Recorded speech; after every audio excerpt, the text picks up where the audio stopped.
crêpe, d'habitude, c'est très mince, c'est très dur à faire. Habituellement, ça requiert un petit peu d'huile, un petit peu de beurre, un petit peu de gras. Je vais faire une crêpe, pas d'huile, pas de beurre, pas de gras. Et j'ai fait exprès pour en mettre un petit peu sur les côtés, pour montrer la distribution de la chaleur. Une poêle ordinaire, ça cuit juste dans le fond. La mienne, elle cuit à même les côtés. L'ustensile de métal, aucun problème. Et voilà ma crêpe, pas d'huile, pas de beurre, pas de gras. Quand on fait une omelette au fromage, jamais le monde sont portés à mettre l'œuf et ensuite le fromage. Moi, ce que je vais faire, c'est que je vais mettre le fromage en premier. Le fromage, dans le fond d'une poêle chaude, ça a tendance à coller et à brûler.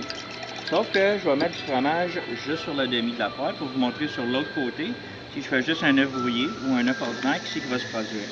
La deuxième raison pourquoi que je mets l'œuf sur un côté et le fromage en premier, c'est pour vous montrer que la titane, ça va séparer le gras de n'importe quel aliment. Donc le gras qui va rester dans le fond de la poêle et pas dans votre nourriture. On cuit avec le couvert, c'est qu'on coupe le temps de cuisson en deux. Pas juste ça, ça agit comme un genre de petit mini-four. Donc mon omelette a cuit sur le dessus et en dessous égal. En parlant de four, les poignées, les couverts, ça va tout au four jusqu'à 500 degrés Fahrenheit. On peut passer du poêle jusque dans le fourneau, aucun problème. Très important, mes poignées, je n'ai pas de vis, pas de rivet, donc mes poignées ne se retrouveront jamais lousses et ne casseront jamais. Le couvert, c'est du Pyrex, on peut toujours voir à l'intérieur qu'est-ce qui se passe de la cuisson, on n'a pas besoin de soulever le couvert à chaque fois. Et voilà, mon omelette est cuite sur le dessus, le côté avec fromage, voilà un petit peu de gras du fromage, et le côté sans fromage. Je peux passer d'un plat à l'autre, juste en l'essuyant avec un essuie-tout comme ça, ok? C'est sûr qu'il faut laver nos boîtiers de cuisine après qu'on ait fini avec de l'eau savonneuse, c'est recommandé. Donc, car ceci est une surface qui est non poreuse. Donc, si on cuit un oignon, on l'essuie et ensuite on cuit un œuf, mon œuf n'aura jamais le goût de l'oignon. Donc, si je fais caraméliser du sucre, chocolat, fudge, caramel, normalement pour faire ça, il faut un bain-marie, température basse, il faut constamment le brasser. Puis il y a beaucoup de monde qui rajoute une petite goutte d'eau, une petite goutte d'huile pour le faire partir. J'ai mis absolument rien du tout. Et voilà.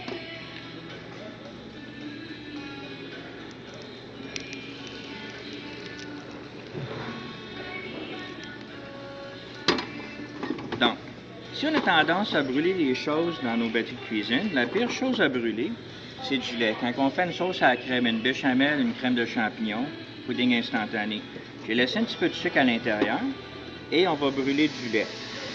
Donc, quand on fait notre crème de champignons, on le brasse dans le fond, on a tendance à coller ça.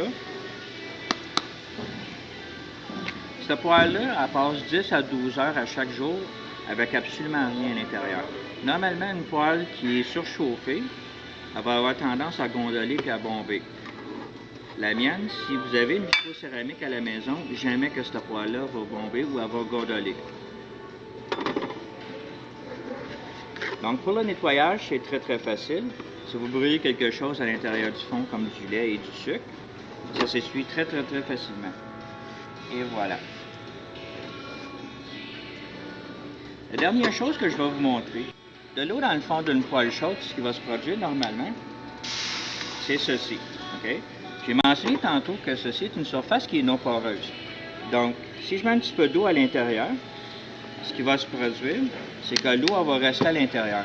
Donc, si je mets des légumes frais à l'intérieur, et je mets mon couvert, je me retrouve avec un panier à vapeur. Donc, on garde tous les aliments nutritifs à l'intérieur, puis tout à saveur. Pour le steak, le poulet puis le poisson, normalement, oui, vos viandes vont quand même griller dans le fond. C'est juste que vos viandes vont être plus juteuses, plus tendres, ils vont avoir beaucoup plus de goût, puis plus nutritives. Et voilà, vous voyez comme dans le fond, l'eau ne s'est pas évaporée encore.